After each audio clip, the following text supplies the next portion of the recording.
Do you ever feel lonely? Or sometimes struggle to make friends? Well, I have, and it's not a nice feeling. Or even if you haven't, did you know that every 7 years we lose half our friends on average?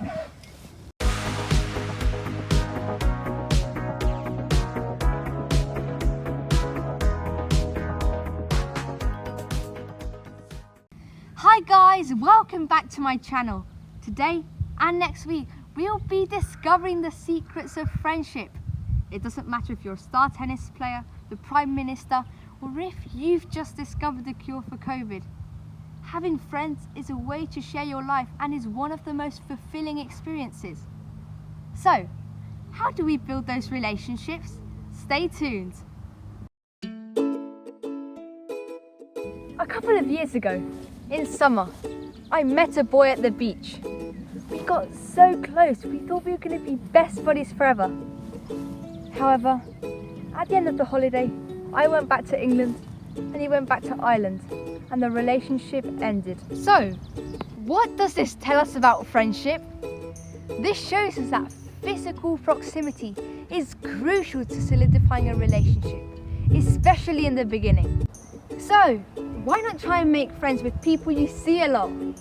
Neighbours, people from school, people from clubs you go to. Oh, all good, because you meet them often. This has been called the exposure effect. The simple fact of seeing someone often makes you end up liking them more. Hi, what's your name? Oh, hi, I'm LTA. How do you spell it? With a T and an A? When I meet someone new, I get them to remember my name with this story. Oh, hi, my name is Leo. And you want to hear a funny story about that? I was called Leo because my parents couldn't agree between to call me Leopoldo or Leonardo, or even Leonore if I turned out to be a girl. Can you see the difference between me talking to you like this and talking to you like this?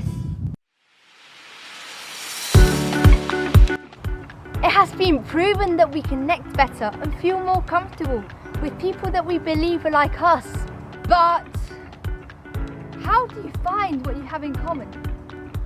It might be a little bit hard when you hardly know each other, but it's also as simple as asking the other person what they like to do in their free time. The key is taking more interest in the other person and talking less about yourself. As I always say, you have 2 ears and 1 mouth. Listen more than you speak. So, what did we learn today?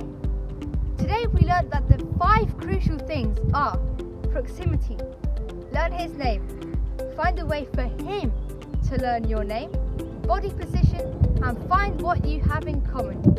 Thank you so much for watching, and I'll see you all next week for part 2. Bye!